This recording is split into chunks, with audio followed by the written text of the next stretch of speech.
a especialista Antonieta, uma mulher branca, de cabelo liso, preto, está vestindo uma blusa branca em uma sala de parede da cor branca. Bom dia, boa tarde ou boa noite para quem está assistindo esse curso de pareceristas e gestores na avaliação, classificação e seleção de pontos e pontões de cultura na PNAB. Eu sou a Antonieta e hoje a gente inicia, então, a quinta aula que traz um pouco essa discussão, né, de boas práticas para pareceristas na avaliação da PNCV na PNAB. E para a gente começar essa conversa, eu vou chamar a Tatiana, que vai compartilhar comigo essa aula, para que a gente possa aí fazer uma conversa a mais clara possível dentro dos nossos limites. Tati, bem-vinda. Oi, muito obrigada, Antonieta. Eu sou a Tatiana Solimil. Bom, acho que a gente agora pode começar, né, Tati, falando um pouco do que a gente, né, preparou para essa aula. Então, no próximo slide, a gente vai falar um pouquinho, né, vai fazer uma introdução. É bom também deixar claro que alguns assuntos podem ter algum tipo de intersecção com outras aulas, mas o tema é o mesmo, então é natural que isso aconteça, mas é sempre bom lembrar que a gente fala de lugares diferentes, né? Mas é claro que o tema sendo o mesmo, a gente pode aí, né, voltar a falar de algumas coisas que vocês já viram. Tati, por favor. Com certeza, Tom. Eu acho que a gente vai revisitar esses textos de diversas formas. E antes de começar, eu pensei em me apresentar um pouquinho, assim, um pouco de quem eu sou, contar, assim, de como que minha trajetória chega até os pontos de cultura. Então, de formação, assim, iniciando, eu sou formada em gestão de políticas públicas, faço depois uma especialização em globalização e cultura e um mestrado em estudos culturais. Então, há um tempo eu venho estudando um pouco política cultural e trabalhando na Secretaria do Estado do município. A partir de 2017, eu começo a atuar na Secretaria de Município de São Paulo como coordenadora de ponto de cultura, num processo que a gente estava de prestação de contas, né, dos editais do edital de ponto de cultura. Então, tem todo um processo de apropriação da Instrução Normativa 8 de 2016, né, do MINC, que trabalha com a flexibilização do prestação de contas, o quanto que o mérito cultural, que a atividade cultural é prioritária, inclusive no momento de prestação de contas, né? E aí, a partir de 2019, eu começo na coordenação de ponto de cultura do Programa Cultura Viva no estado de São Paulo. E aí, a gente, em 2019, né, faz todo um processo de saneamento do edital, e depois eu lanço outros 2 editais de premiação, né, para coletivo, para entidade cultural, nessa trajetória de ponto de cultura. Então, acho que estar aqui nessa aula para falar de boas práticas de pareceristas na avaliação do ponto de cultura é um prazer imenso, assim, acho que eu vivenciei muito na prática algumas questões, e é isso, né? Acho que eu conversando com a Antonieta antes, é algo que está em discussão. Eu acho que quanto mais a gente trazer esse assunto sobre como que é o perfil do parecerista, ou quais são as questões entre os pareceristas, o edital, como a gente consegue garantir um processo de seleção cada vez melhor, cada vez com mais eficiência e qualidade, e eu acho que isso passa, sim, por falar um pouco sobre o papel do pareceristas nesse processo.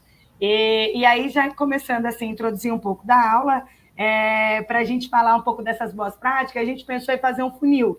Então, primeiro, a gente se atentar nos objetivos da lei, né? Então, ainda que o edital seja um instrumento, né, de seleção de quem vai participar da concorrência dos editais dos pontos de cultura, esse edital ele está para uma lei, né? E então, começar entendendo qual que é o objetivo dessa lei faz todo sentido para a gente, enquanto pareceristas, pensarmos como nos portar nesse edital e como a gente criar os critérios e entender os critérios que lá estão no edital. Então, primeiro eu trago uma definição básica, e é bem contexto histórico, assim, com certeza em outras aulas isso foi passando com mais contundência, assim. Então, o Programa Nacional de Cultura Viva, ele é criado para apoiar iniciativas culturais comunitárias, fortalecer a diversidade cultural do Brasil, promover a autonomia cultural das comunidades, fortalecer redes, né? Então, ele vem nesse lugar de fomentar novas formas de organização social, cultural, né? E a manutenção do que já existe, a proteção e a salvaguarda. Quando o histórico da PNAB, ela vem num contexto, né, da crise gerada pela pandemia, e depois ela vai se consolidando como uma política pública estruturante, destinada a apoiar as iniciativas culturais, pensando em diversidade, inclusão social. Lembrando, né, que a PNAB ela se estrutura, né, e ela vai permear aqui os próximos 5 anos, então estamos falando de um programa de política pública aquele que ele está a longo prazo, e eu acho que ter isso em mente, enquanto parecerista que vai avaliar um edital, é de suma importância. E aí, pode passar para o próximo slide, a gente trouxe aqui algumas definições para a gente entendendo da onde vamos falar enquanto parecerista. E aí eu trouxe essas definições são mais gerais, tudo tem um link aqui na aula, então depois a gente pode consultar. E eu resolvi trazer, assim, até muito provocada pelo Marcelo das Ideias, que está aqui também presente no curso, o artigo 3º da política da Lei Cultura Viva, né, a 13018 de 2014, que ela vai contar um pouco do para quem que é a política, né? E é isso, é revisitar da onde surge a lei, como que se insere esse programa, para pensar como fazer uma análise de seleção dentro do edital, né? Então, eu trouxe aqui o artigo, e algumas definições, assim, né? Então, pensar política nacional cultura viva é o que vem em mente, né? Então, pensar em transformação social, em exercício da cidadania, em diversidade cultural, pensando em acesso, pensando em formação de público, ampliação de repertório, pensando em empoderamento, pertencimento, né? Autonomia do território, pensando em comunidade, enfim, trouxe alguns eixos definidores e algumas questões que já vêm na discussão da política cultura viva, né, há um bom tempo, e esse artigo que acho que vale a pena ler, acho que a ideia é mais uma conversa, até estamos em 2 aqui, eu com a Tom, para a gente falar, e a aula ser proveitosa, né? Eu sei que o meio online pede um pouco mais de ferramentas, mas eu acho importante esse artigo 3º, a gente prestar atenção nele para a gente continuar, né? Então, a Política Nacional de Cultura Viva, ela tem como beneficiária a sociedade e prioritariamente os povos, grupos, comunidades e populações em situação de vulnerabilidade social, e com reduzido acesso aos meios de produção, registro, fruição e difusão cultural, que requeiram maior reconhecimento de seus direitos humanos, sociais e culturais, ou, no caso, em quem estiver caracterizada a ameaça à sua identidade cultural. Então, acho legal a gente começar entendendo de onde vem e pensando a potência dessa política e como ser parecerista, né? Como que a gente vai selecionar de forma meritocrática, então, tendo o mérito de quem tem um projeto melhor, o portfólio melhor, através de um edital, né? Então, é a partir desse lugar conceitual, e aí pode ir para o próximo slide. Eu acho, Tati, eu só queria, assim, eu acho que é sempre importante a gente reforçar esses pilares que fazem parte de pontos de cultura, né, do pilar que foi tão falado, que é sempre o empoderamento, o pertencimento e a autonomia, né? Então, quando você tem uma comunidade bem trabalhada, né, que se empodera daquilo que tem e se reconhece no território que está, ela passa a pertencer, né, e dá uma autonomia para ela se desenvolver, que eu acho que é um pouco isso quando o Gilberto Gil falava do doinho antropológico, né, que é aqueles pontos que vão sendo massageados e que ampliam, né, criam outras possibilidades, além daquelas que a gente, às vezes, já reconhece, né, mas que é possível potencializar. Então, eu acho sempre bom reforçar isso, porque quando a gente, como parecerista, também se fazer essa pergunta, né? Será que essa comunidade está se sentindo empoderada, pertencente, autônoma dentro das ações e atividades propostas, né? Pelos pontos, pontões, enfim. Só queria reforçar aqui a ideia. Perfeito, né? Eu acho que esse é o desafio colocado, né? De ser parecerista e pensar dentro da PNAB, então tem um regramento da PNAB e tem um regramento da Política Nacional Cultura Viva. Então, como a gente utiliza esses 2 regramentos enquanto norteador, e avalia dentro dos critérios que vão estar no edital, que hoje eu e a Antonieta vamos passar no ponto a ponto. Então, acho que agora é passar um pouco desse funil, então entendemos de onde parte a política Cultura Viva, e acho que a Antonieta trouxe muito bem, né, quais são os eixos, e agora entender um pouco de onde parte a Política Nacional Aldir Blanc, né? Então, também colocar as devidas proporções, né? Estamos falando da Política Cultura Viva, que tem 20 anos, né, de trajetória, de discussão, né, de trocas, e a Política Nacional Aldir Blanc, ela vem mais recente, né, pós-pandemia, e ela vem nesse estímulo do fomento à cultura, pensando muito união, estados e municípios, né? Então, esse lugar da política enquanto federal e se descentraliza para os outros entes federativos, né? Garantindo manutenção, financiamento, tanto de agentes, espaços e ações artísticas culturais. Então, pensar um pouco esse eixo que a Política Nacional Aldir Blanc traz, com o fim em democratizar acesso à produção artística dentro dos estados e municípios, inclusive áreas periféricas, urbanas e rurais. Então, é pensar esse território de forma ampliada, pensar enquanto município, pensar enquanto estado, e entendendo que é uma política centralizada, né? Ela parte do governo federal e vai descendo, tanto enquanto regramento, enquanto minutas, né? de documentos para se firmar nos estados e municípios enquanto a prática da política. Agora acho que a gente vai entrar no perfil dos editais, né? E vou deixar com a Tom um pouco essa parte. Bom, aqui a gente vai falar um pouco de como é que esses editais, né, foram pensados através do Ministério, né, que propõe, não só do Ministério, mas um regramento, né, feito, que vem acontecendo nesses últimos anos. E para esse ano de 2024, né, eu vou só pontuar a data, né, porque não que vai mudar para os próximos anos, mas é bom a gente se localizar aqui. Então, a gente está falando que a Política Nacional Cultura Viva tem a possibilidade, aí sim, se você puder passar para o outro slide, por favor, 2 eixos, né? Então, seriam um TCC, que é um termo de compromisso cultural, que ele pode ser para pontos de cultura e para pontão, e aí ele tem um limite de até 300 mil para ponto de cultura e 800 mil para pontão, e para quem não tiver CNPJ, não tiver enfim, seja um coletivo, grupos, né, que vão ter que ser representados por uma pessoa física, esses coletivos podem chegar num prêmio de 30 mil, e para quem tem CNPJ, 60 mil. Então, a premiação tem uma outra característica e não passa pelo TCC, né?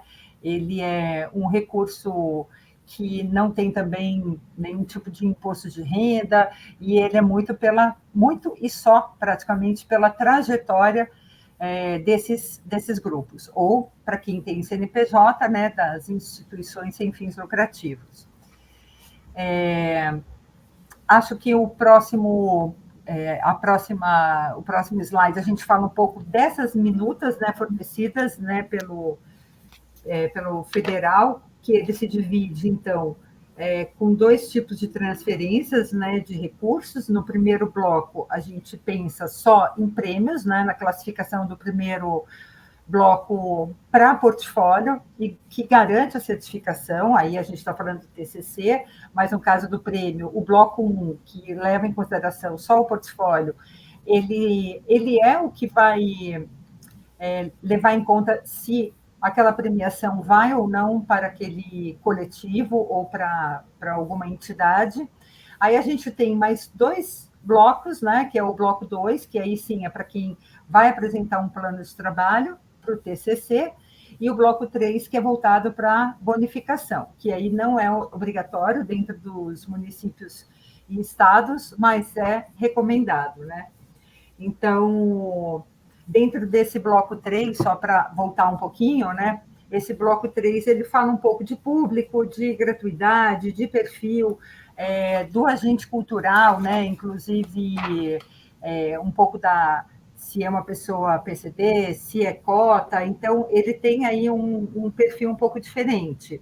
No bloco 1, ele faz referência basicamente e exclusivamente a portfólio. Então, para quem é prêmio, é o único bloco que vai ser avaliado.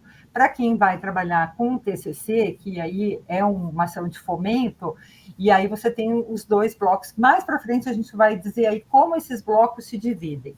Aí pode passar para frente, por favor. As regras, né? Como é que esse regramento acontece, se você já puder passar também. Aqui uma série de leis, né, que foram pensadas no decorrer desses anos. Então, quando a gente fala de edital, o edital é o resultado, né, de todas essas leis, dessas instruções normativas e também dos decretos que foram aí e estão disponibilizados para que as pessoas entendam, né? E a importância de entender é bastante coisa, né? Às vezes, para quem é um pouco mais leigo, parece um universo muito complicado e complexo, e também não vou dizer que não é, mas a importância de você é fundamental entender da onde, quando se lê um edital, ele sempre vai fazer referência a algum tipo de regra que foi dado aqui, né? Então, esse é um conjunto de regras que tem como resultado os editais, né? São características diferentes também, a gente tem que entender que cada projeto tem características diferentes, mas aqui o regramento vai dar um caminho praticamente único. Sim, com cotas, né, com possibilidades aí de expressões locais, a gente aqui tem que pensar que existe até uma porcentagem que deve ir para a cultura tradicional, e isso tudo está dentro desse conjunto de regras que aqui estão apresentados, que a gente convida vocês a mergulharem um pouco nesse universo que parece complexo, mas depois que você vai pegando o pé das coisas, entendendo, você vai vendo que é possível, sim, um entendimento e uma clareza em relação a isso. Se você puder passar. Perfeito. E esse regramento é mais assim, para consulta, saber quais são as principais legislações que vão estar. Então, aqui nesse curso, ele está sendo gravado, mas a pessoa pode consultar, então, alguma das coisas que vamos falar, a gente vai listar na lei, você já consegue encontrar. Na aula também, né, anterior, a Aline já passou também um pouco sobre a questão jurídica das legislações, a importância, né, de se pensar nessa construção. E aí, entendendo a aula, então, como esse funil, então, entendendo esse histórico do Programa Cultura Viva e da PNAB, a gente quis trazer um pouco de dados e contextualizações, porque já que estamos fazendo um processo de seleção, entendendo esse local de quem vai ganhar em detrimento de quem não vai conseguir, a classificação, a pontuação, então estamos falando de um ambiente de concorrência, então é importante a gente entender o cenário, né? Que política é essa e de que dados estamos falando. Então, primeiro, né, pensando com foco, né, na PNAB e o Política Nacional de Cultura Viva, todos os municípios que receberam uma verba maior de 360 mil deverão destinar 25% do orçamento para o Programa Cultura Viva. O que isso, né, significa em âmbito nacional? Que 696 municípios estão enquadrados nesse dado, então 396 municípios terão editais, 25% destinado, né, ao Programa Cultura Viva, e isso é um total de 238 milhões. Quando a gente pensa em estados, então 10% do recurso destinado aos estados também será investido na implementação da Política Nacional de Cultura Viva. Então, o que a gente está falando, assim, em termos totais, de um valor de 388 milhões destinados a investimento de cultura viva, seja em edital de prêmio, seja em edital de termo de compromisso cultural, ou seja em outras ações, enfim, da Política Nacional de Cultura Viva. A gente estabeleceu, assim, tanto em alguns estudos, até no site oficial, né, do Ministério, uma média de 800 editais relacionados à Política Cultura Viva dentro da PNAB. Então, é um número relevante e acho que por isso esse curso é tão importante, né? Estamos falando de um número grande. Então, vão ter municípios com questões parecidas, vão ter pareceristas que talvez participem da mesma situação, que tenham as mesmas questões. Então, ter um lugar que possa ser discutido, ter um lugar em que a gente possa ir construindo esse conhecimento, tanto pensando no futuro, quanto da continuação da política, quanto agora. Então, estaremos, né, quem estará enquanto avaliação, quem estará enquanto gestor, tem esse cenário macro, né? E aí, o próximo slide, a gente filtrou um pouco, assim, né, dentro dos mapas culturais, então, quantos pontos de cultura estamos falando? Essa política é para quem, né? Então, temos aí, a nível nacional, em torno de 5 mil pontos de cultura, e esse número ele vem numa crescente. Então, só nesse último ano, já aumentou em 15% os números de certificações. Então, chegou, acho que era no período de um ano, né, 1.000 pontos de cultura conseguiram a certificação. E isso é muito importante quanto política, né? Porque se a pessoa está buscando cadastro, certificação, você consegue mapear ela. Então, no território, você consegue entender quais são as linguagens, as ações que acontecem. Então, a gente deixa o link aqui. Acho que enquanto gestor ou enquanto parecerista, olhar, entender qual é o universo do município que você está, quantos pontos de cultura já existem enquanto certificados, quais são as linguagens, que território estamos falando, é bem importante, né? Então, ter esses dados, ter essa contextualização e entender um pouco da legislação. E aí vem o último slide, que é um pouco... Pode falar. Não, eu ia falar que esse número, ele é muito...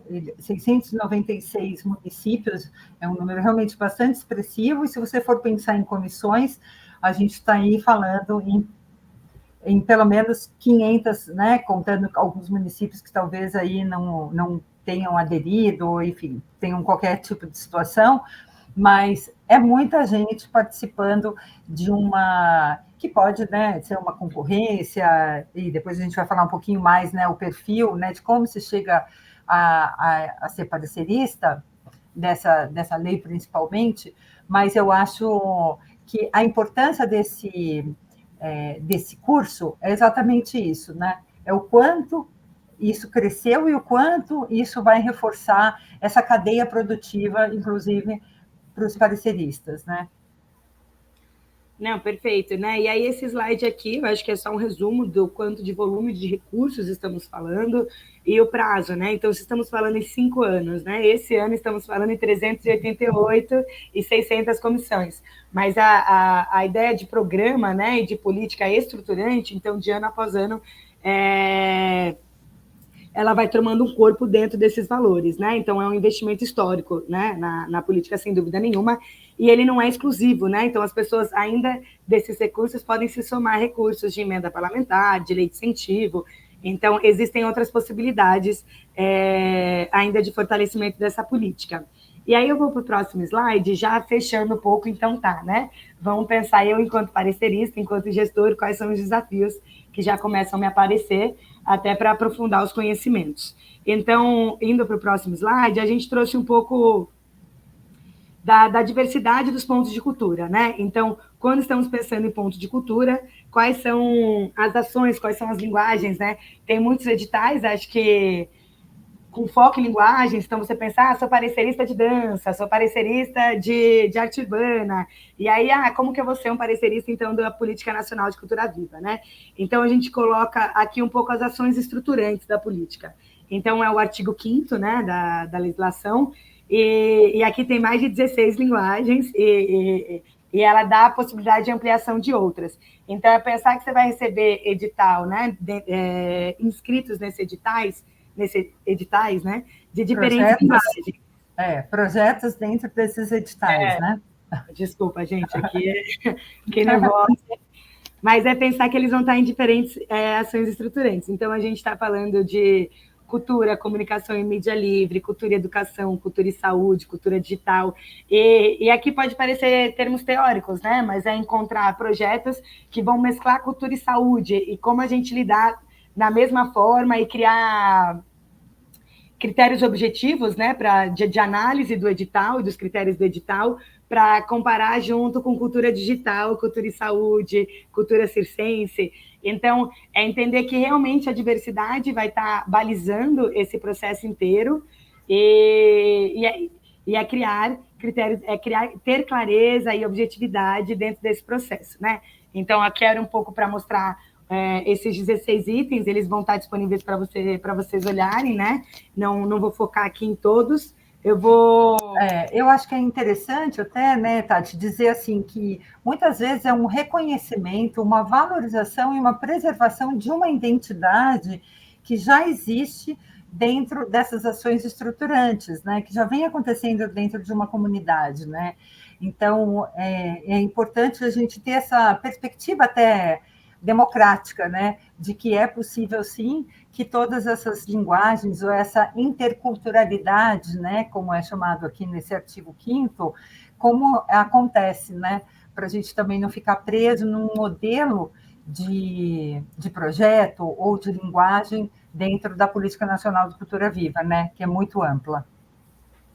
Perfeito. Eu acho que essa fala combina muito com o próximo slide, porque é pensar justamente o peso das coisas, né? Então, como que a gente consegue pensar a política pública sem que o regramento esteja com peso maior do que o objetivo da lei?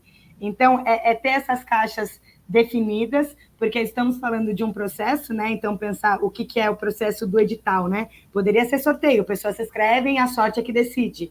Não, se opta esse modelo, né? Um modelo francês até de processo de seleção, que é justamente para garantir a democracia, a isonomia do processo, a transparência, e aí se cria esse edital. Porém, esse edital ele também não pode enclausurar uma política tão viva e pulsante.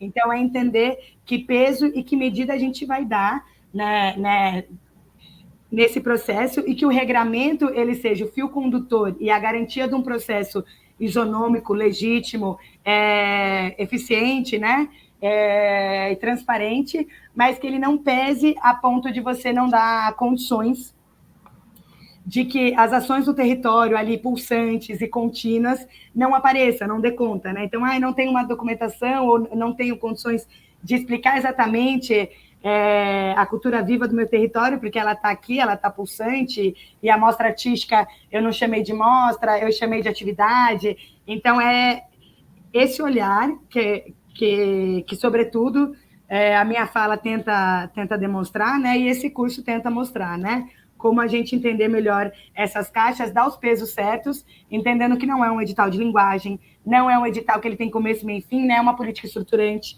é um edital que junta as políticas nacionais amplas, fortes, e que estão em contínua modificação, né? Então, estão em discussões em rede, estão abertas, né, à participação. Acho que é um processo cultural, né? Total. E aí eu trouxe, primeiramente, um pouquinho da gente entender a administração pública, entender um pouco qual que é o papel do parecerista nesse lugar. Então, tem um edital que ele foi criado aqui, né, do governo federal, e ele desce para os entes federados, então, tanto Estado quanto município. Então, primeiro, ele é um regramento base. Significa que ele é obrigatório? Ele é obrigatório enquanto minuta. Cada município, cada Estado poderá fazer os ajustes, né, a como convém dentro do seu município, dentro das suas especificidades, desde que não colidam, né, com essa minuta base. Então, que não haja conflito. Então, ela desce esse regramento para os estados e municípios, e esses estados e municípios também prestarão contas para esse ente, né? Então, é entender que é um edital que ele vem do governo federal, ele passa para o estado e município, e depois ele passa para a sociedade civil, com as suas ações culturais, com os seus grupos coletivos, agentes que vão executar ações e depois também prestarão contas, no caso de premiação não, né, vai ser por histórico, mas existe um processo tanto do município executar esse regramento e receber uma avaliação, quanto o município também mandar esse monitoramento e essa política para o governo federal. Então, tem em mente esses diversos passos, quando falamos de administração pública, e como todos eles têm que estar dentro de um regramento mais transparente possível, né? E aí você, como parecerista nesse processo, você é o primeiro grupo da sociedade civil que vai estar avaliando esse edital, né? Então, e a sua função é a função de seleção de mérito artístico-cultural. Então, você compõe esse edital numa peça fundamental, então, porque ele é um edital de seleção e vai ter etapa de seleção e de habilitação. A habilitação diz respeito à documentação e a seleção diz respeito ao mérito cultural. E como você vai fazendo esse processo para garantir transparência, isonomia, eficiência, e também estando nesse lugar de sociedade civil, de que vai ver se esses objetivos estão cumprindo mesmo, né? Se esse edital está cumprindo os objetivos da lei. Então, eu acho que eu deixo aqui enquanto conversa, né, contos, porque às vezes estudo de caso funciona mais na visualização, mas já participei de edital, que aí era para trabalhar, né, exatamente com com cultura indígena, e o edital ele tinha que ter um endereço, pessoa física, e o nome da pessoa tinha que bater, né? E aí entender como funciona a comunidade, como que é a comprovação do CEP, era diferente do que o edital previa. E aí, a partir do momento que a comissão está lá, está entendendo, está lendo, ela que avisa os gestores de, olha, isso tem que adaptar. Então, existe um papel do parecerista que ele está ali, e ele não está ali sem nenhuma ação, né? Ele tem um papel de avaliação de mérito cultural e de ver se aquele edital cabe às funções estruturantes a que ele se propôs. E aí, sem delongas, né? Não quero também deixar a aula cansativa, mas eu trouxe isso, então, né? Que o parecerista, ele tem, dentro da administração pública, ele tem esse objetivo de garantir a conformidade das leis do regulamento, assim, e assegurar a transparência e equidade nesse processo, assim. Então, ele tem uma função pública dentro desse edital. E aí, indo para o próximo slide, a gente definiu 3 eixos gerais. Óbvio que eu acho que tem muito mais disso, né? Mas pensando no tempo de fala e tudo que temos para falar, a gente fechou em 3 principais. Então, primeiro, entender que a diferença de avaliação e seleção. Então, aqui é um edital de concorrência. Então, um edital meritocrático. Então, os melhores avaliados receberão pontuação, né? Até 50 se classificam enquanto pontos de cultura e a partir de 60 pontos podem receber o fomento. Mas os que receberem mais pontuação receberão fomento e tem uma linha de corte. Então, está dado que tem concorrência, tem meritocrática e tem meritocracia. Quando a gente fala de avaliação, e aí a gente pode pegar muito o exemplo de leis de incentivo, né, do fomento indireto. Você recebe o projeto e você pode avaliar todos os projetos, todos podem ser aprovados. Não existe uma linha de corte de esses melhores vão receber o direito à renúncia fiscal, né, ao incentivo cultural por meio da renúncia fiscal. Você avalia, você dá um parecer, inclusive você pode falar uma avaliação de, olha, solicito complemento de informações nesse quesito. Então, você faz uma avaliação, você retorna um parecer, existe essa dinâmica. Nesse processo de concorrência e de processo seletivo, você tem objetivos claros, com nota, e você faz um processo de concorrência meritocrático. Então, primeiro é entender esse papel, né? E depois a Antonieta vai falar mais para frente um pouco sobre essas boas práticas, como aplicar isso, né, na prática. Mas o segundo ponto que eu colocaria é esse de prioridade à ideia cultural, que é recente até, né, na Política Cultura Viva, alguns editais anteriores, a habilitação estava na frente, então agora a seleção está na frente. E é importante esse conceito pensar que ainda que vamos ter que avaliar documentação, vamos ter que avaliar, né, se a pessoa é uma entidade, ela precisa apresentar o CNPJ dela, né, algumas informações de documentação, ainda que exista toda uma estrutura, a ideia cultural, o objetivo do projeto cultural, ele está acima, né? Então, a ação cultural, o foco no território, na comunidade, a ação que está sendo executada, ela tem prioridade na análise do que outras coisas. Então, ainda que o objetivo não esteja escrito da melhor forma, ou que a imagem esteja pixelada, a ideia cultural, ela tem o seu mérito e ela tem a sua, e deve ser priorizada, né? Ela prevalece sobre, não que a gente não tenha que cumprir os ritos da documentação, né?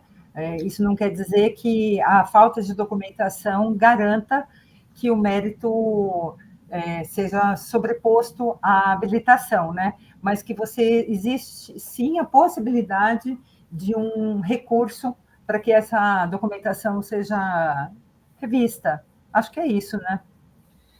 Total. E assim, na teoria parece até, né, um conceito simples, né? Beleza, tem que priorizar a ideia cultural. Mas você, enquanto parecerista, quando você está lendo o projeto, e aí você fala, nossa, errou um número aqui, não sei o quê, tentar colocar isso como prática, né? Então, a prioridade é aplicar isso como prática, né? De entender a ideia cultural, entender o território, entender o que está sendo dito como essência desse projeto, prevalecendo a questões formais e entendendo que vai existir a outra etapa, que aí sim é uma etapa de habilitação, que aí vai reger sobre os focos em documentações, em ações formais e obrigatórias do edital, né? E, por último, eu coloquei processos, assim, que são questões importantes de serem pactuadas enquanto com os pareceristas, né? Então, é pensar que a gente está pegando o edital da administração pública, não é um edital da administração, né, de empresa privada. Então, ele tem um rito de edital, tanto no município quanto no estado, né? Inclusive um rito único. E você está lá tanto para garantir questões dos princípios da administração pública e também se preservar. Então, meu nome está, a primeira é a confidencialidade, né? Então, como você, enquanto parecerista, justamente fazendo uma análise de mérito, o processo tem que garantir que você não seja exposto, ou que seus dados não sejam expostos, pensando um pouco em LGPD, né? Então, a Lei Geral de Proteção de Dados, como garantir que você não tem exposição, como você garantir uma transparência, então que todos os projetos você receba todos os projetos, não, vou entregar outro depois, que em nenhum momento se cria assimetria de informações. Então, para além do edital que tem o regramento, existe o momento do...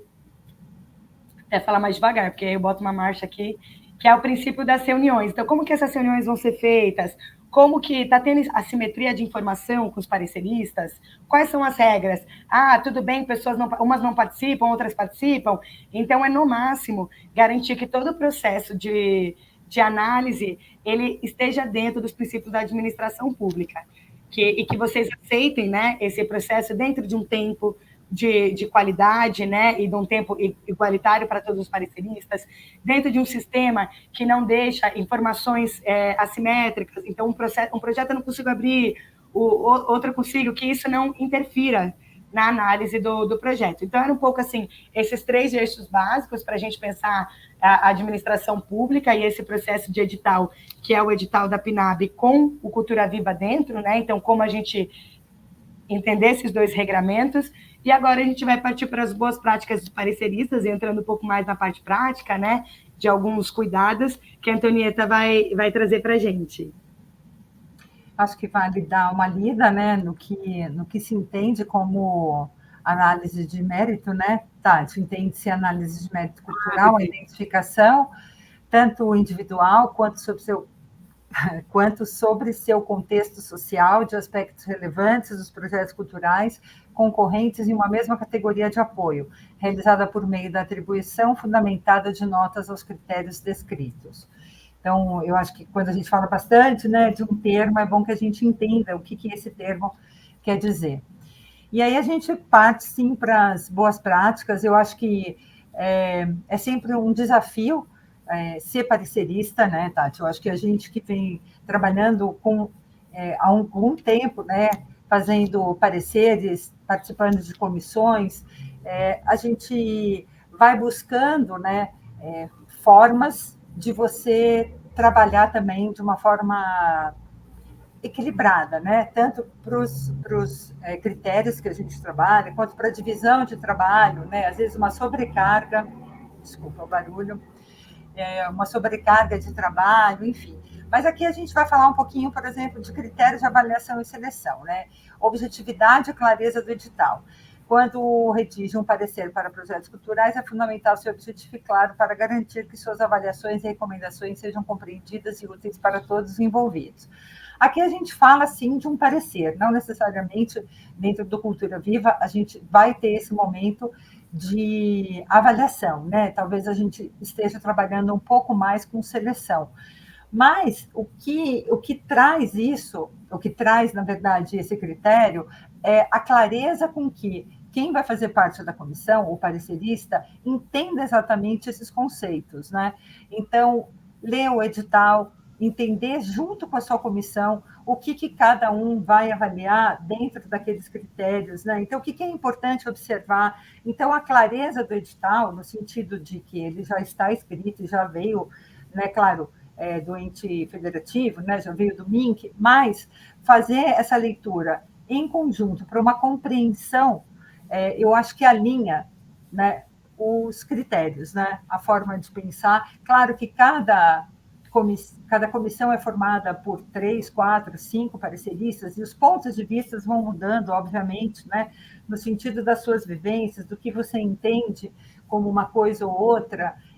Tem parecerista que pesa mais na mão e tira ponto e não entende que aquilo pode ser considerado, mas, de qualquer forma, eu acho que quando, isso que a Tati falou, quando você cria uma unidade, muitas vezes numa primeira reunião, onde tem leitura, né, de pontos específicos do edital, eu acho que isso alinha a forma de avaliar, e aí você não tem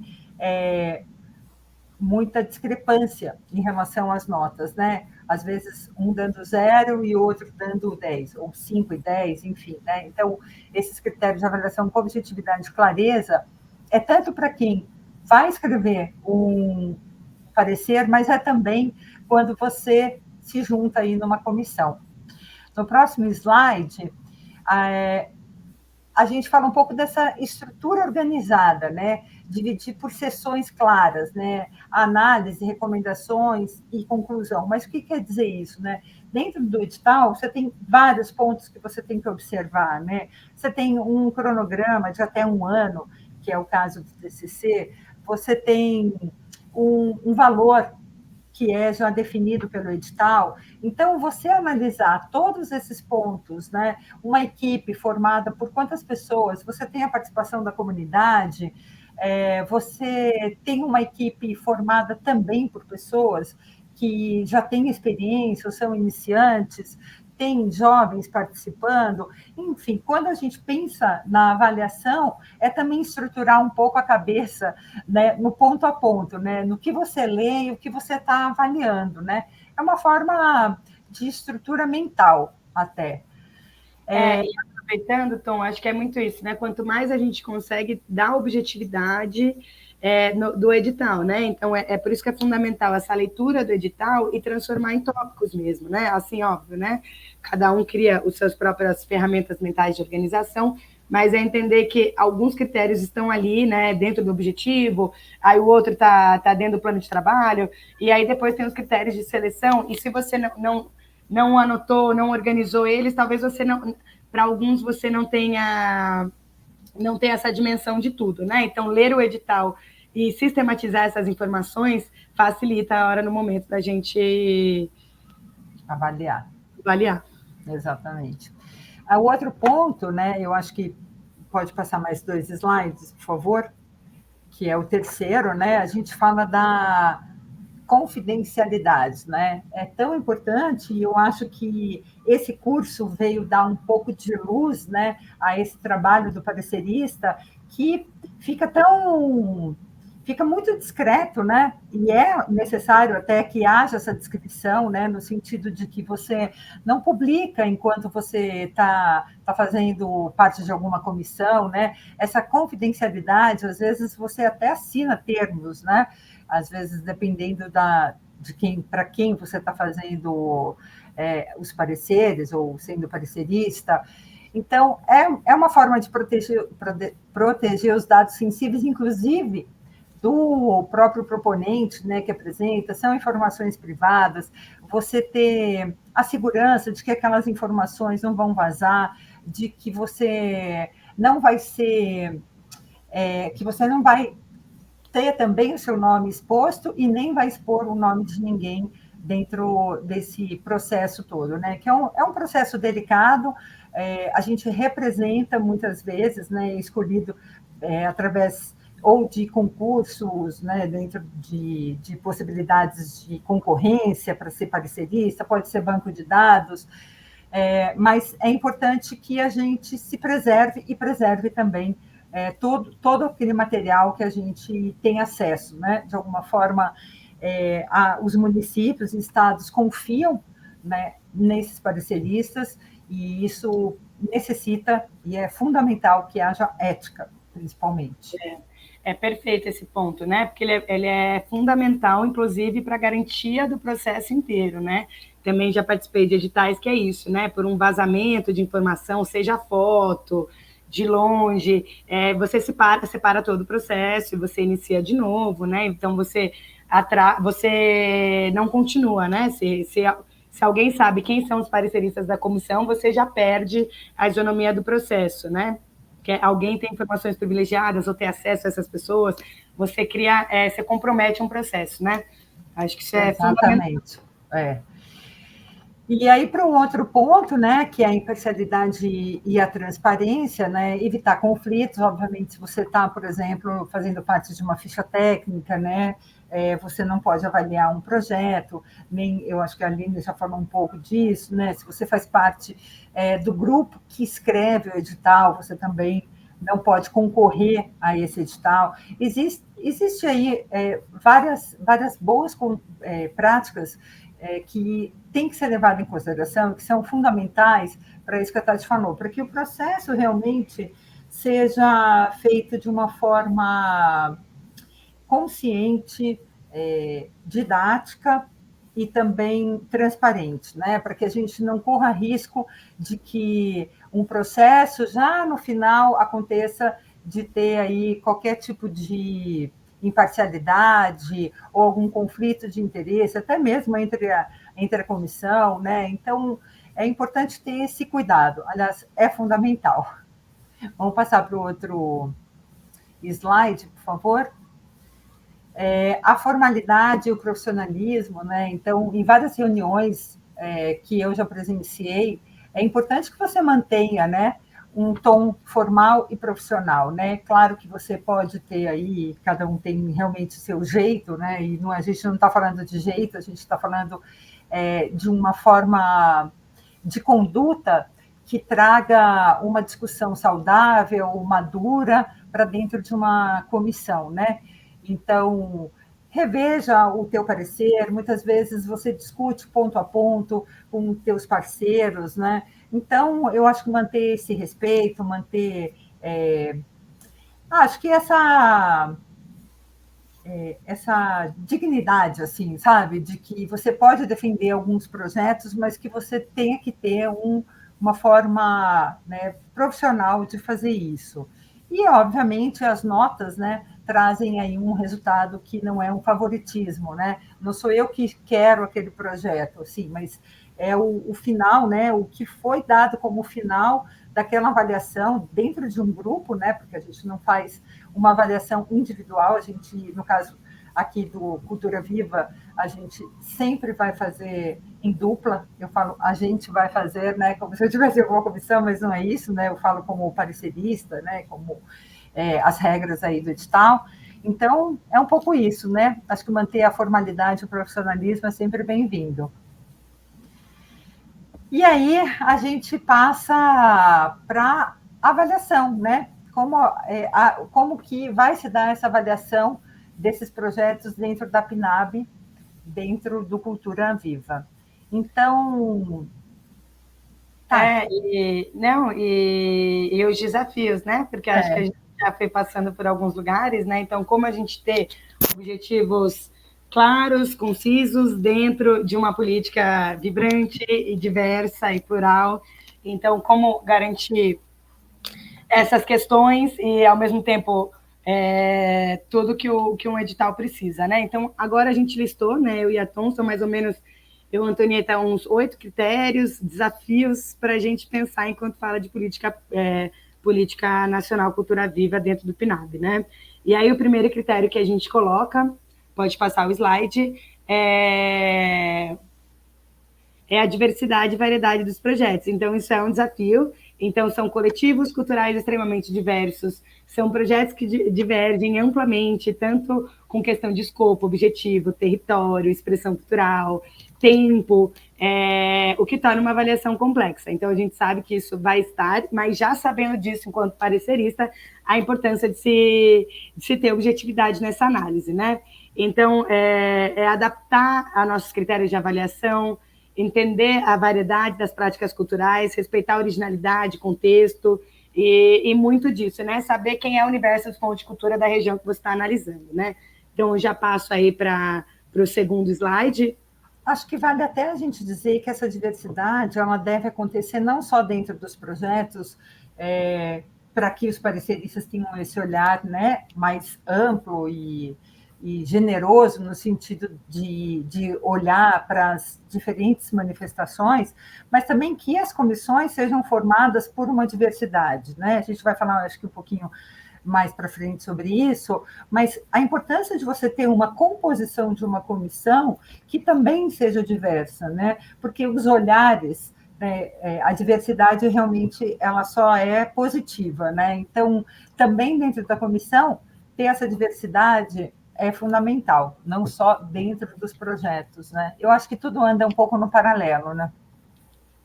Não, perfeito, super importante isso, né? De garantir que a comissão também, né, entenda e represente os pontos de cultura, né?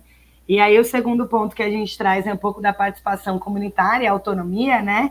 Então, um dos objetivos da Lei Cultura Viva é valorizar a autonomia, a participação ativa das comunidades e das atividades culturais e como avaliar isso, né? Como a gente incorpora isso na nossa análise, seja através do portfólio, do plano de trabalho. Então, é esse olhar atento dentro dos critérios que depois a gente vai apresentar aqui, mas esse olhar atento de como a gente observa esse lugar da comunidade presente, das ações que acontecem, como que a gente avalia essa presença comunitária, essa autonomia dentro dos projetos, né?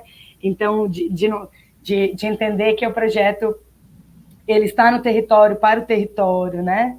E não algo descolado, né? De, eu vou lá, não conheço quem, mas vou conhecer. Então, enfim, é ter esse olhar sensível, né? Então, a gente colocamos como critério de desafio do parecerista, indo para o terceiro critério, contexto cultural e local. E também a gente colocou como um desafio, né? Porque cada projeto ele tem um contexto cultural único, né? Que não pode ser totalmente compreendido pelos avaliadores externos, né? Então, quanto mais você conhece a região, mais fácil, mas é interessante até, né? Trago como exemplo, assim, né? Quando eu participei das comissões do VAI, né? Programa de valorização de ações culturais, né? Da Secretaria do Município da Cultura, né? E após toda a avaliação que a gente fazia dos projetos, no momento da gente fazer a avaliação final, a gente já o referenciava, a gente olhava como que no mapa do município de São Paulo esses projetos estão, justamente para garantir a diversidade de território, a diversidade das ações, os contextos. Então, a gente colocava no mapa e realmente a gente ia entendendo assim, a importância de olhar o território como um todo, né? E ver se a cara dos projetos estão com a cara desse território. Então, eu trago isso como um exemplo, né? Mas e como uma provocação também desse parecerista ter esse olhar atento, um pouco pensando no macro. Óbvio que a gente está olhando ali, aquele bloco de projetos, fazendo essa análise, mas no momento da reunião, quando estamos todos, né? Você conseguir olhar e já referenciar isso também, né? Porque estamos falando de território também. E aí, acessibilidade e inclusão. Eu acho que quando a gente fala de acessibilidade, a gente fala de inclusão, né? Mas a gente também, quando fala de inclusão, fala de acesso. Então, garantir que o projeto seja acessível a diferentes públicos e promova a inclusão pode ser um desafio, especialmente em áreas com recursos limitados, né? Então, hoje, a acessibilidade ela é uma lei, então não tem como você fazer um projeto sem pensar em acessibilidade e inclusão.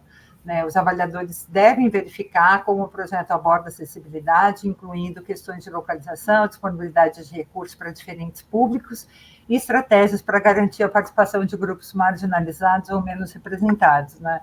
Então, eu acho que com o passar dessas políticas, né, que a gente tem tido agora nos últimos anos, a acessibilidade virou uma pauta, né? Todo mundo tem falado, até pela Lei Paulo Gustavo, que tinha uma obrigatoriedade de 10% dentro do orçamento, e não vai ser diferente daqui para frente a inclusão e a acessibilidade. Né? Então, a inclusão é acessibilidade, mas é também acesso, né? O quanto a gente está dando acesso para que essas pessoas, para esses grupos minoritários, estejam usufruindo desse direito, que é um direito à cultura. Um outro ponto importante, que é o quinto, né, que a gente elencou aqui, que é o impacto social e a inclusão. Né? Medir o impacto social e a promoção da inclusão pode ser um subjetivo e difícil de quantificar. Então, avaliadores devem considerar não apenas os resultados imediatos, mas também os efeitos a longo prazo sobre a inclusão social e a diversidade cultural. A análise pode incluir entrevistas com participantes e líderes comunitários e a revisão de relatórios e feedbacks. Então, aqui a reflexão é um pouco sobre a importância da diversidade, que a gente falou, cultural, na avaliação, e a importância para olhar a totalidade dos projetos nessas regiões, né, nessas diferentes regiões. Então, o quanto estamos atingindo, e não só não só de quantidade, mas também de qualidade, né? O quanto o projeto vem acontecendo, há quanto tempo, né? O que se já tem de desdobramento dentro desse impacto social, né? O quanto a inclusão faz com que também a comunidade seja protagonista, né, dessas ações. Então, é fundamental que a gente possa medir de alguma forma, e também é um exercício para o próprio proponente mostrar isso dentro dos seus projetos, né? Porque acho que quando a gente fala aqui desse lugar, desse olhar do parecerista, a gente também, de alguma forma, está incluindo o proponente nesse pedido de demonstre também, né, o quanto essas coisas estão acontecendo dentro do seu projeto, né? Um bom portfólio, ele pode dar resultados interessantes, né? Desde que você consiga mostrar quais impactos e como que você tem feito todas as ações acontecerem dentro do seu território, né? Quando a gente fala de comunidade, é bem interessante, né? Que outro dia eu escutei um termo, né? Comunidade é uma unidade do que a gente tem em comum, né? Então, a gente tem muitas coisas que pode ser um território, pode ser uma linguagem, pode ser um segmento, pode ser um propósito, né? Desde que isso dentro da comunidade ela pode ser trabalhada de várias formas, né? Então, isso é uma reflexão aqui importante, né? E eu até, desculpa te cortar, Antonieta, mas eu achei bem importante isso, também a gente fala desse impacto social e inclusão, pensando na perenidade, estão travando, perenidade da política, né? A gente não está falando de uma política começo, meio e fim, esse edital e acabou, né? A gente está falando de uma construção estruturante de 5 anos, né? Então, como que eu penso nessa avaliação de impacto, entendendo que essa é uma política que ela tem a sua perenidade. Então, ela estará presente nesse território, nesse município, talvez por 5 anos, e você vai conseguir ir criando a avaliação de impacto. Então, estamos no primeiro momento da política, mas é já ter esse olhar, né, que estamos falando de algo perene nesse primeiro momento, né? Enfim, né, com esse tempo de ação. E um outro ponto que a gente traz aqui é a sustentabilidade e a viabilidade, né? A sustentabilidade e a viabilidade dos projetos são cruciais, mas podem ser difíceis de prever, especialmente para coletivos novos ou em início de atividade. Então, os avaliadores devem, né, assim, examinar estratégias de longo prazo e a capacidade da entidade ou do coletivo de continuar com o projeto após o apoio inicial. A capacidade de gestão e a experiência dos membros do coletivo também são aspectos importantes a ser considerado, né? Então, a sustentabilidade de um projeto, né? Aqui a gente está dizendo que há pelo menos 3 anos para você assinar um TCC, as atividades devem ter sido executadas, né? E para quem está aí num coletivo, há 2 anos, né? Como prêmio. E então a sustentabilidade é alguma coisa num país, né, como o nosso, a gente não pode também deixar de trazer esse ponto, né? É muito difícil. Eu acho que a gente passou por pandemia, a gente passou por momentos difíceis, né? Mas quando a gente fala de viabilidade, é que mesmo com essa trajetória toda, com essa dificuldade, as pessoas, ou a comunidade, ou o projeto, as ações se mantiveram, né?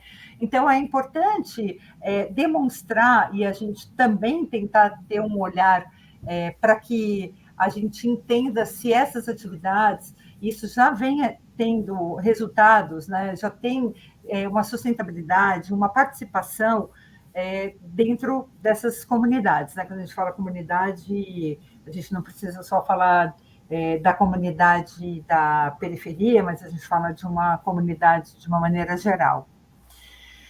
E é um olhar realmente para um projeto de uma maneira geral, né? O quanto o orçamento ele é viável, o quanto aquela equipe conseguiria dar conta, né, de fazer aquelas ações, aquelas atividades, um currículo novo, né, numa função às vezes muito estratégica, né? Então, esse é um olhar também importante, né, para o parecerista, né? Essas fragilidades, muitas vezes, que são apresentadas dentro de um projeto. Quer falar, Tati?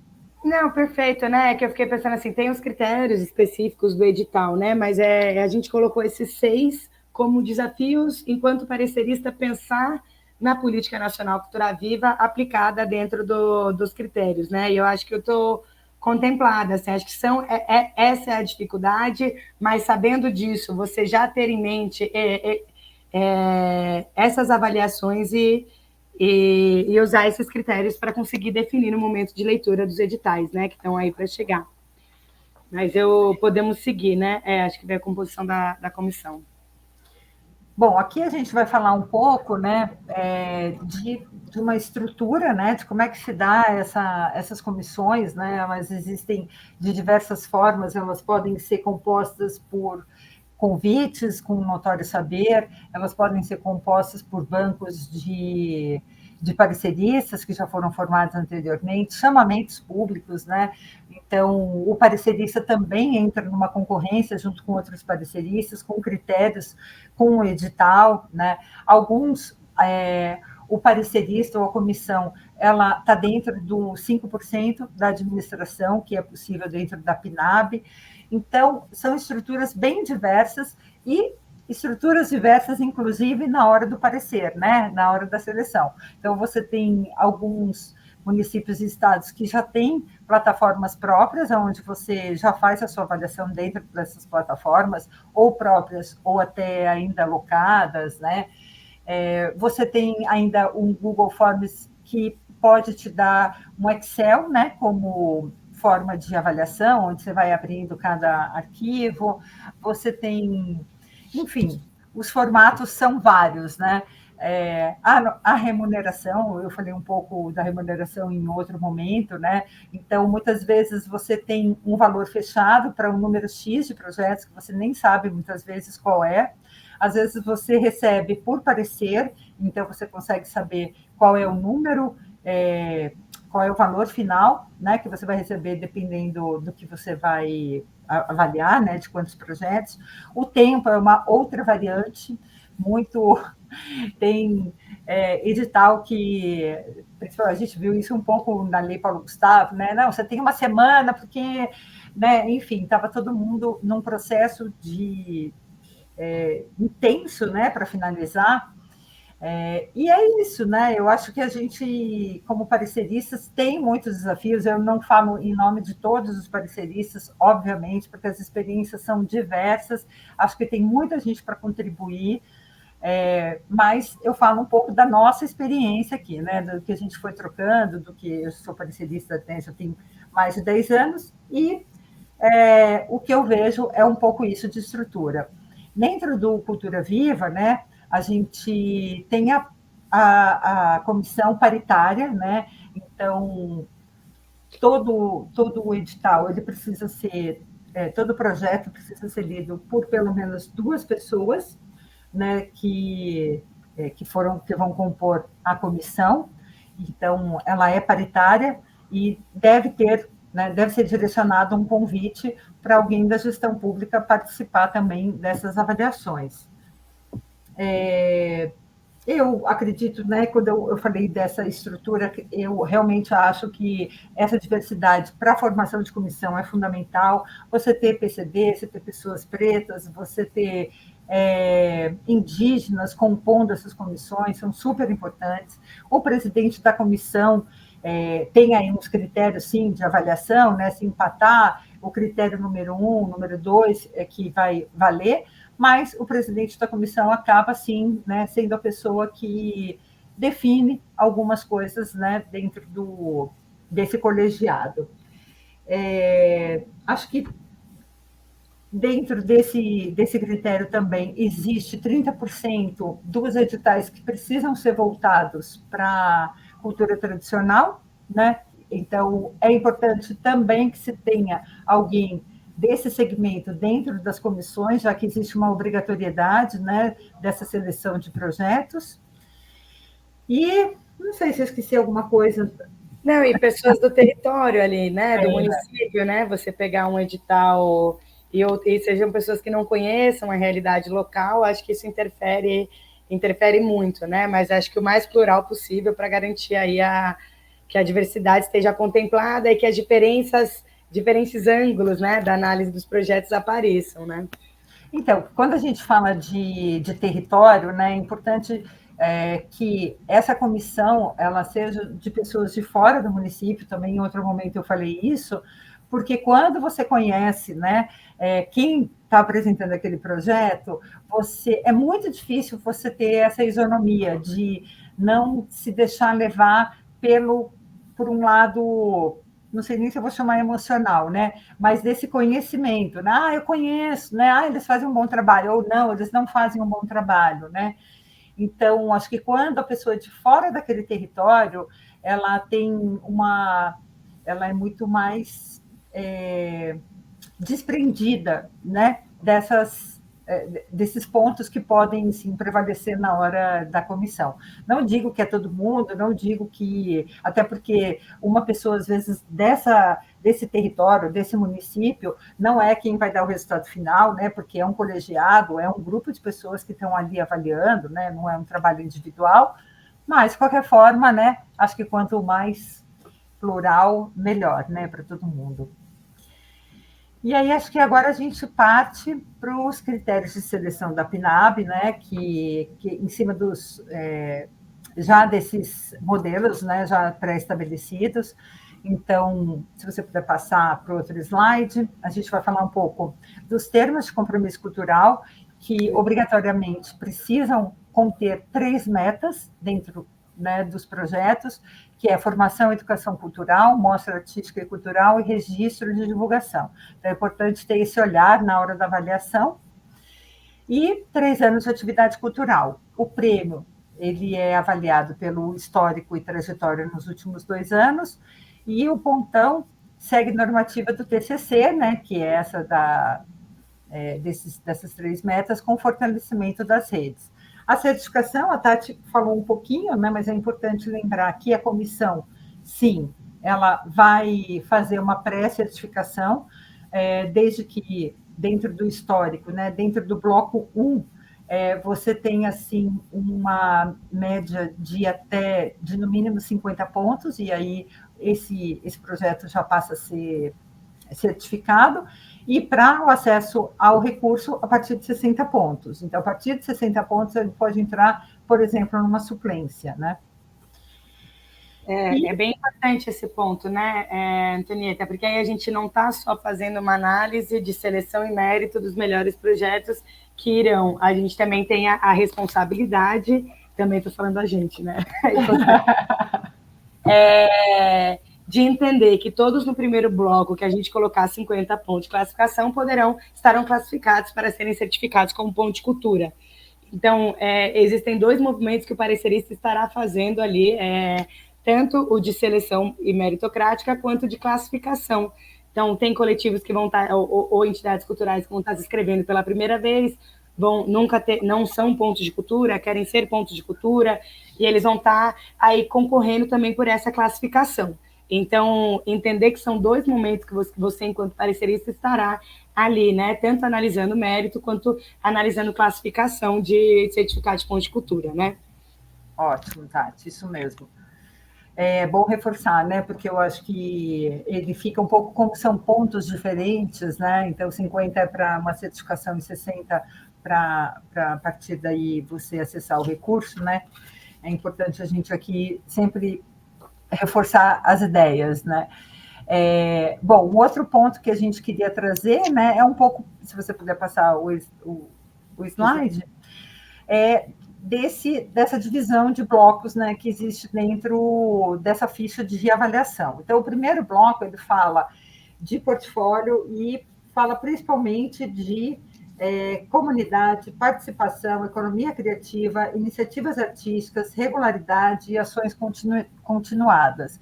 Então, esse bloco ele vai falar basicamente disso. As notas são fechadas, então é 0, 5 e 10, para que você diga se ele realmente tem um nome, né? Se ele atende parcialmente ou se ele atende completamente. Então, ele é um pouco diferente do que muitas vezes a gente está acostumado. A PNAB pode ter outro tipo de pontuação. Aqui a gente está falando de pontuações fechadas, né? Então, ele é 0, 5 ou 10, 0, 3 ou 5, 0, 1 ou 2, algumas coisas assim nesse sentido. Então, esse primeiro bloco, ele fala principalmente de portfólio. São 18 itens, né, que vão perguntando, e a cada item o parecerista vai preencher ali o não atende, atende ou atende plenamente. Isso, a gente está falando de 18 itens, né, 18 critérios para pontos. Para pontão, a gente vai até o F, né? Então, isso para uma certificação, porque a gente está falando de portfólio, de ação continuada.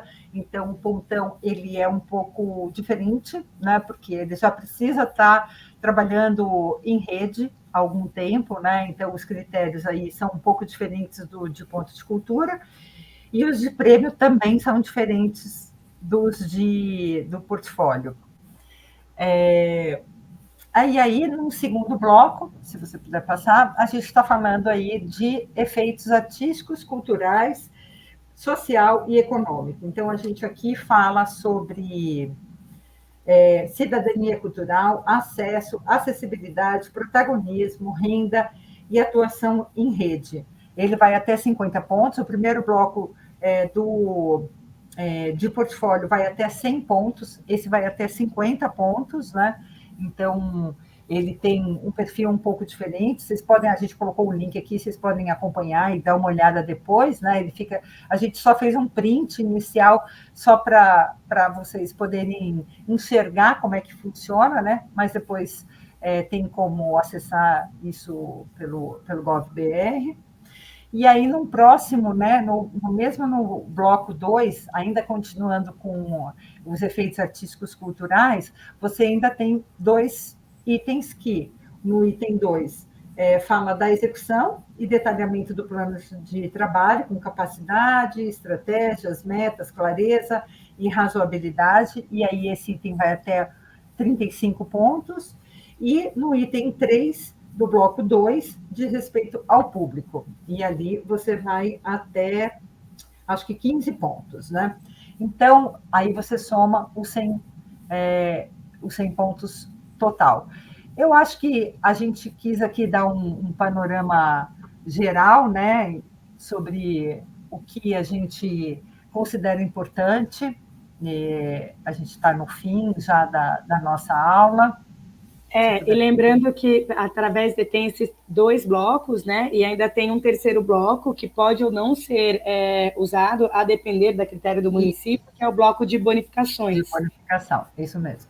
Boa. Então, a depender de como que é o município, da sua realidade local, ou deliberação por uma categoria ou outra, se pode criar pontos de bonificação, até 5 pontos.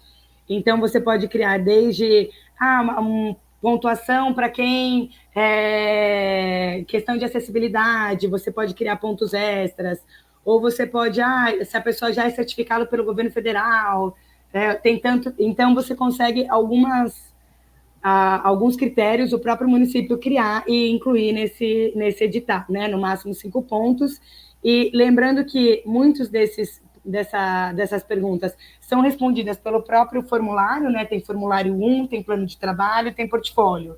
E aí, no formulário, ele é bem extenso, né? E eles fazem perguntas bem objetivas, né? O formulário que é possível a gente ir olhando, né? E acho que é meio chegando no fim, assim, pensar como boas práticas de parecerista da PNAB e do ponto de cultura é um desafio. Primeiro, eu acho que para pensar assim, o papel do parecerista, né? Eu acho que ele ainda está em discussão, ainda são construções, diferentes lugares, diferentes disputas, Então, pensar assim, qual é a organicidade? Toda vez que eu estou numa comissão, às vezes eu pergunto, cada um lê de um jeito o projeto. Eu começo pelo orçamento. Então, existe essa própria localização, né? Cada parecerista cria o seu método, ou cada estado e município também, a depender, cria a sua forma de organização. Inclusive, municípios têm sistemas que facilitam, né? Outros municípios não, vão usar, igual a Antonieta disse, Google Formulário, mas eu acho que o principal é entender esse compromisso e entender que somos uma figura pública, que estamos ali exercendo uma função pública, né? Não somos uma figura pública, mas exercemos uma função pública, e para garantia do processo é essa atenção e essa participação, né? Entender que tem projetos, muitos projetos que precisam aí de uma, né, que estão na concorrência, e que a parecerista vai estar incumbido de decidir, né, nesse primeiro momento, óbvio, não sozinho, em pares, como a Antonieta também trouxe, né, e também, além disso, as discussões que são extremamente importantes. Acho que várias discussões que eu participei, assim, recebi informações valiosas, são outros olhares, é o momento de você conseguir trocar sobre a região, trocar sobre projetos, dúvidas surgem, né? Acho que nenhum parecerista tem esse lugar de... Não é um curador, então ele não tem essa função de curador, o que eu acho que combina, o que eu quero, ele tem uma função de garantir um processo de seleção dentro do edital, né? Isso é um outro lugar, né? Então é muito mais entender os objetivos do edital, entender a política e executar da melhor forma, né? O que você acha, Tom? Acho que também É isso mesmo. Ficaríamos aqui falando horas, né, a respeito disso, até porque é isso, né? A gente sabe que cada projeto é único, né? A gente tem uma responsabilidade em relação aos projetos, aquele grupo em que a gente está fazendo parte, o respeito, né, com que a gente lê, com o profissionalismo. Eu acho que é isso que a gente espera, né, de todo o processo, mas não só como parecerista, né? A gente espera que tenhamos profissionais na área, pessoas capacitadas, para que o resultado seja bacana. A gente só tem a agradecer ao Pontão, a Aretec, que convidou a gente aqui para falar um pouco disso. Acho que isso é só o começo de uma discussão, acho que tem muita coisa para se falar.